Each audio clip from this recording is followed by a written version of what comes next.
Kwanza namshukuru Mungu wa haki kwa maamuzi yote mawili yaliyofanyika hapa Babati Manyara.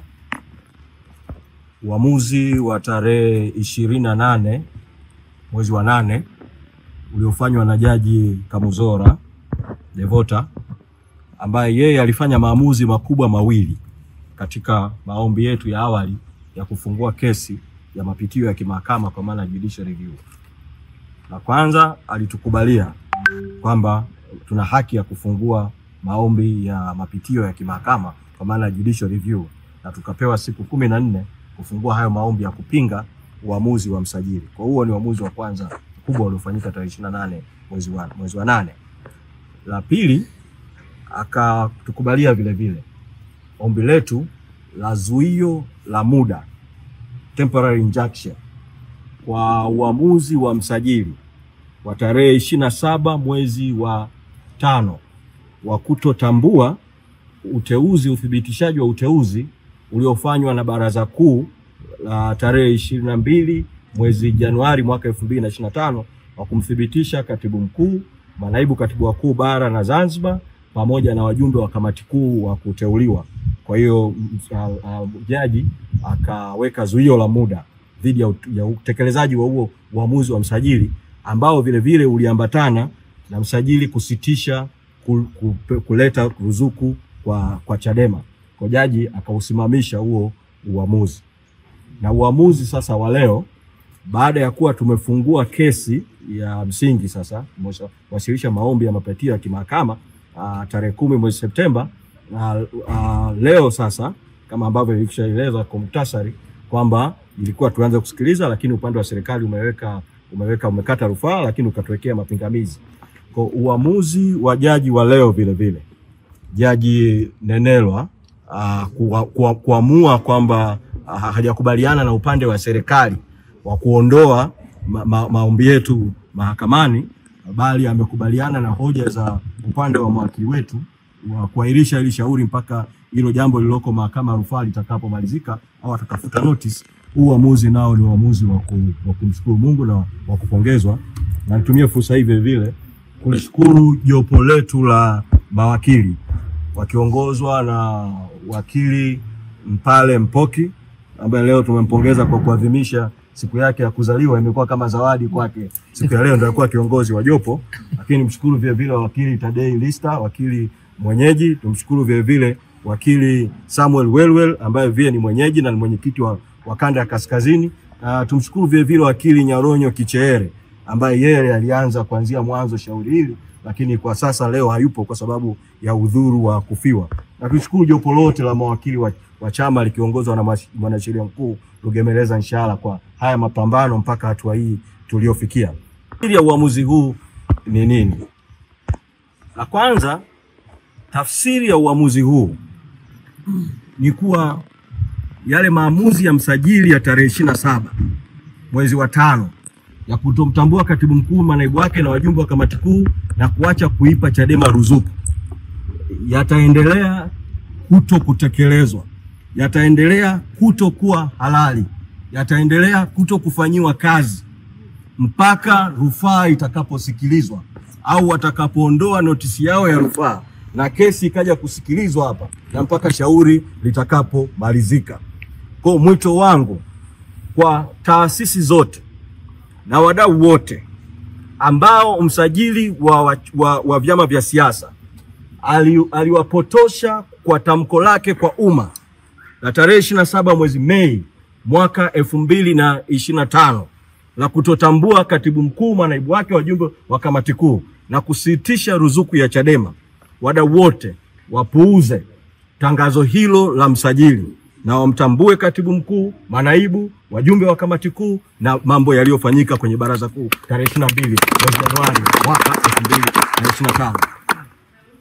Tafsiri ya pili ya uamuzi huu ni kwamba msajili wa vyama vya siasa toka tarehe 28 mwezi wa 8 mahakama hapa ilipofanya uamuzi Manyara, alipaswa awe ameingiza ruzuku aliyoizuia muda wote huo toka mwezi Juni mwaka 2025 kwenye akaunti za chama. Sasa sisi baada ya uamuzi huu wa mahakama hapa Manyara wa tarehe 28 mwezi wa 8, kupitia kwa mkurugenzi wetu wa fedha na uchumi, tulimwandikia barua msajili wa vyama vya siasa, tukamweleza juu ya uamuzi wa mahakama, tukaambatanisha na uamuzi wa mahakama ambao tulipewa nakala tarehe 29 mwezi Agosti. Tukamweleza msajili aingize ruzuku kwenye akaunti ya Chadema. Msajili wa vyama vya siasa siku chache zilizopita ametujibu kwa barua akikataa kuingiza ruzuku au akiacha kuingiza ruzuku kwa kutoa visingizio viwili. Kisingizio cha kwanza ambacho msajili amekitoa kwa barua yake aliyomwandikia makamu mwenyekiti John Heche, badala ya kuiandika kwa katibu mkuu, ametoa visingizio viwili. Kisingizio cha kwanza amesema kwamba kwa sababu kuna notice ya kukata rufaa waliowasilisha mahakama ya rufaa dhidi ya uamuzi uliofanyika tarehe 28 mwezi wa 8 Manyara. Kimsingi ofisi ya msajili wa vyama vya siasa ambayo inaongozwa na jaji wa mahakama kuu, Jaji Mutungi, ile barua kama imeandikwa kwa baraka zake, manake barua imesainiwa na afisa mmoja katika ofisi yake anaitwa Sisti Nyahoza. Ni aibu kwa Jaji Mutungi na ofisi ya msajili wa vyama vya siasa kutokuheshimu amri za mahakama, kutokuheshimu utawala wa sheria. Wao kuandika kusudio la kukata rufaa, notice, hakubatilishi maamuzi ya mahakama yaliyofanyika tarehe 28 mwezi wa 8 hapa Manyara. Kwa kupitia mkutano huu, kupitia mazungumzo haya, namtaka msajili wa vyama vya siasa asikilize kauli ya jaji mkuu aliyoitoa karibuni ya kutaka watu wote, taasisi zote ziheshimu utawala wa sheria, ziheshimu hukumu za mahakama, atekeleze hukumu ya mahakama. Msajili ametoa kisingizio cha pili katika barua yake kwamba hawezi kuingiza ruzuku eti kwa sababu chama cha Chadema kimewekewa zuio lingine la kimahakama kupitia kesi iliyofunguliwa Dar es Salaam na Said Issa na wenzake, kesi ambayo chama kimeshtakiwa bodi ya wadhamini na katibu mkuu. Kwa kutokana na lile zuio la tarehe 10 mwezi Juni mwaka 2025, anadai eti sasa hawezi kupeleka ruzuku. Hiki nacho ni kisingizio cha uongo, kwa sababu zuio lile dhidi ya bodi ya wadhamini na dhidi ya katibu mkuu wa chama linahusu kutumia mali na rasilimali za chama kufanya shughuli za kisiasa.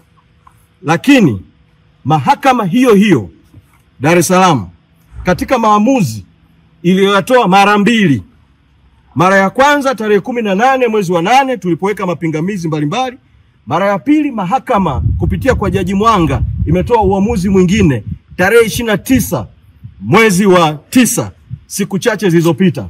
Maamuzi yote hayo mahakama inasema kwamba kuwepo kwa zuio la mahakama hakuizuii bodi ya wadhamini kuendelea na wajibu wake wa kisheria kwa mujibu wa katiba ya chama, kumiliki, kulinda na kusimamia rasilimali za chama, kuendesha akaunti za chama. Kwa malengo hayo tunahitaji rasilimali zetu, mali zetu ambazo ni ruzuku ziko ndani ya ofisi ya msajili, ziingizwe katika akaunti ya chama, ziendelee kulindwa na bodi ya wadhamini.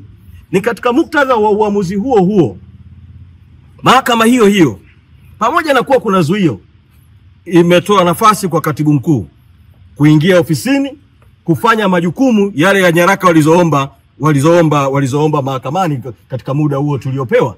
Kwa hiki ni kisingizio kwa kweli cha kijinga na kinyume cha utawala wa sheria. Ninachokiona mimi kwa uzoefu wangu wa kuwa bungeni, uzoefu wangu wa kuwa kwenye chama, ofisi ya msajili iko chini ya ofisi ya waziri mkuu. Inapoletewa pesa za ruzuku, inaziingiza kwa vyama zikipitia ofisi ya msajili. Kwa kawaida miaka ya fedha ikipita, yani financial year ikiisha mwisho wa mwezi Juni, ofisi ya msajili inawajibika kisheria kurudisha fedha kwa ofisi ya wizara ya fedha. Lakini kwa uzoefu wa nyuma, ofisi ya msajili imekuwa ikichenga kupeleka fedha kwenye baadhi ya vyama vya upinzani, na hizo pesa zinazobaki ofisi ya msajili zinaliwa na wajanja. Sisi hatuko tayari pesa za Chadema ziibwe na msajili na kikundi kingine cha watu, na tunamtaka waziri mkuu ambaye ofisi ya msajili wa vyama iko chini yake, na yeye kwa hatua yake aingilie kati. Na wakati tunasubiri kauli ya waziri mkuu, kauli ya msajili, na vyombo vya habari mwatafute watoe kauli, sisi kama chama vile vile tunashauriana na mawakili wetu kuona hatua za ziada ambazo tunaweza kuchukua dhidi ya msajili. Nashukuru huu uamuzi wa hapa Manyara wa leo, kwa sababu tulisema awali, baada ya sisi kuanza mkakati wa no reform no election, kuna njia nyingi sana zinatumiwa na watawala kudhibiti no reform no election. Kesi mbalimbali ambazo zimefunguliwa. Uamuzi wa msajili kutomtambua katibu mkuu, manaibu katibu wakuu na kamati kuu na secretariat, kimsingi ulilenga kukifanya chama kikose chombo cha kiutendaji cha kiuendeshaji katika mapambano ya no reform no election.